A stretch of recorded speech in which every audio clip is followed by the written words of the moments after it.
आमच्या स्नेहाताई पण त्यात होत्या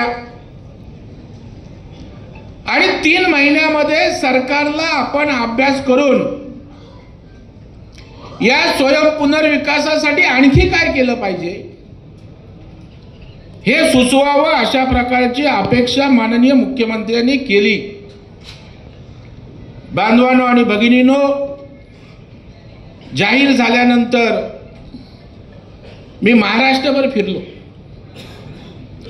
मुंबईत बैठक घेतली, कोकण भवनला कोकण विभागाची बैठक घेतली, पुण्यात घेतली, संभाजीनगर, नागपूर, अमरावती। ज्या बैठकीमध्ये आयुक्त असायचे, टाउन प्लॅनिंगची लोक असायची, ज्या ज्या यंत्रणा या विषयाशी संबंधित आहेत ते सगळे अधिकारी असायचे, हाऊसिंगचे आमचे प्रतिनिधी असायचे, त्यातले तज्ञ असायचे आणि या सगळ्या नागरिकांना भेटल्यानंतर जो अहवाल त्या ठिकाणी 3 महिन्यात सादर करण्याची अपेक्षा होती, 2.5 महिन्यात मी सरकारला त्या ठिकाणी सादर केला। आणि मला विश्वास आहे की माननीय शिवसेना प्रमुख बाळासाहेब ठाकरे यांनी एसआरए त्या ठिकाणी निर्माण केली, तेव्हा एसआरडी होती। झोपडपट्टीत राहणाऱ्या लोकांना त्या ठिकाणी इमारती जाण्यासाठी त्यांचं स्वप्न होतं आणि तेव्हा अफजलपूरकर समिती नेमली होती आणि अफजलपूरकर समितीतनं एसआरएची निर्मिती झाली। मला विश्वास आहे की माझ्या समितीच्या माध्यमातून महाराष्ट्रामध्ये स्वयं पुनर्विकास ताकदीनं त्या ठिकाणी होईल, यावर माझा विश्वास आहे। मला अधिकाऱ्यांचंही अभिनंदन करायचं आहे की राजन, आपण म्हटलात काय सगळेच अधिकारी नालायक नसतात, काही चांगली लोक आहेत। जेव्हा एखादा चांगला विषय समोर येतो त्यावेळेला असेही अधिकारी आहेत की स्वतःहून त्या ठिकाणी आमच्या बैठकामध्ये सहभाग घेतला, चांगले मार्ग त्या ठिकाणी सुचवले। वेगवेगळे विषय वेगवेगळ्या महानगरपालिकांचे होते, जसं की नवी मुंबईत महापालिका पण त्या ठिकाणी त्यांच्याकडून वसूल करते आणि सिडको पण त्या ठिकाणी त्यांच्याकडून चार्जेस घेते, म्हणजे डबल एका सोसायटीला त्या ठिकाणी चार्जेस असायचे।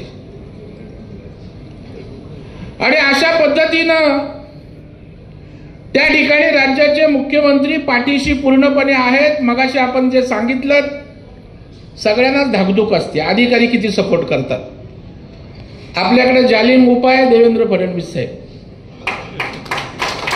असंच झालं होतं म्हाडामध्ये राजन, चारकोपला अभिलाषा नावाची एक सोसायटी होती,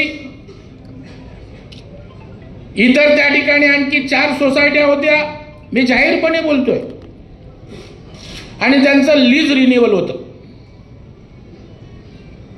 मी बोलतोय 1 महिना 2 महिना ती लोक यायची, लीज रिन्युअल होत नाही, 6 महिने झाले। मला डावळीचे आमचे कौटणकर आहेत तिथले माजी नगरसेवक, त्यांना बोलवलं, बाबा का लीज रिन्युअलला वेळ लागतोय, आम्ही तर पैसे मंजूर केलेत तुमच्या सोसायटीला। त्यांनी सांगितलं, साहेब प्रत्येकी 50 लाख रुपये लीज रिन्युअलला लागतायत, म्हणजे 2 कोटी रुपये 4 संस्थांचे। ते म्हटले आता सोसायटी 50 लाख देणार कुठना, बरं अकाउंट मधनं तुम्ही का कोण आपले द्यायचा विषयच नाहीये। इथे काही इमारत बांधून कोणाला कमवायचं नाहीये, इथे इमारत ते सभासद ती सोसायटी स्वतःसाठी बांधते, धंदा करायला त्या ठिकाणी इमारत बांधत नाही, पैसे देणार कुठून। मी स्वतः त्या ठिकाणी अधिकाऱ्यांना फोन केला, थोडीशी फाईल हल्ली, परंतु याच्यात काय कॉम्प्रोमाइज करायला तयार नाही, कारण अजून गांधीजींचा प्रभाव खूप आहे आपल्यावर। मग मी राज्याचे मुख्यमंत्री, तेव्हा अधिवेशन चालू होतं, स्नेहाताई देवेंद्रजींना बोललो, साहेब एवढी मेहनत घेतोय आपण, पाठिंबा देताय, पण प्रशासनातले झारीचे शुक्राचारी अजून काय बदलायला तयार नाही।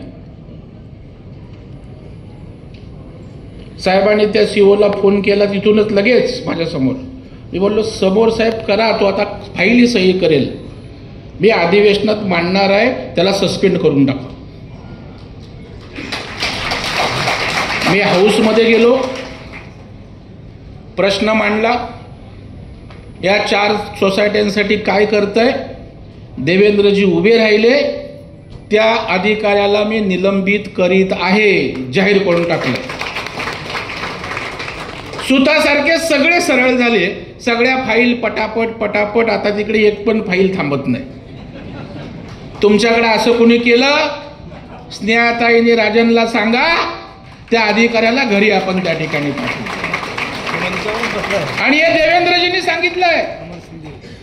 चारकोपला सभा झाली त्यावेळेला माननीय देवेंद्र फडणवीस साहेबांचं भाषण ऐका.